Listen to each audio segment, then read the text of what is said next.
ગમે તેવા દૂરના તો દૂરના પણ એ આપણા હગા કહેવાય. હવે એરિયા મોદા પડ્યા હોય ના હોય હેડ ને આપણે 2 જણા જઈને ખબર કાઢતા આવીએ. વાત સાચી હો ભાઈ, એરિયા હવે 2-4 દાડા જ કાઢશે એટલે હેડ આપણો ઓટો મારતા આવીએ અને એમની ખબર કાઢતા આવીએ. શેઠ હું તમારા જોડે જ આવતો હતો, મારે ઇમરજન્સીમાં થોડું કામ હતું ને તે પૈસા કરી આલો ને.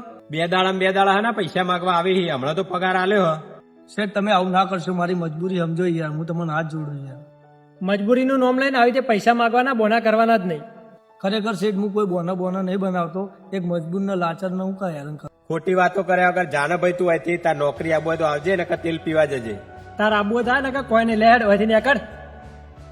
હે ભગવાન, આ જગતમાં ગરીબની કોઈ લાચારી અને મજબૂરી સમજતું નહીં અને આવી ધક્કા મૂકીને ગાડી મૂકે. હવે તું જે કરે એ ખરું ભગવાન.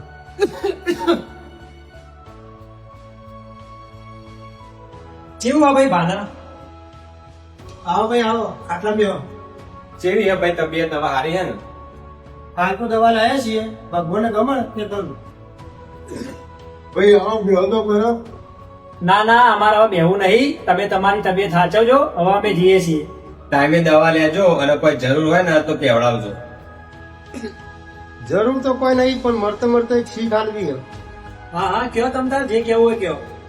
જીવનમાં કોઈ ગરીબ લાચાર માણસની એવી આઈ ના લેતા કે એના મજબૂર થઈને તમારી ફરિયાદ ભગવાન આગળ કરવી પડે. જો કોઈ ગરીબે તમારી ફરિયાદ ભગવાન આગળ કરી દીધી તો એમાંથી તમને કોઈ શક્તિ કે ભક્તિ બચાવી નહીં શકે. અને ભાઈ હું મારી આ જિંદગીના અનુભવથી શીખવાડું.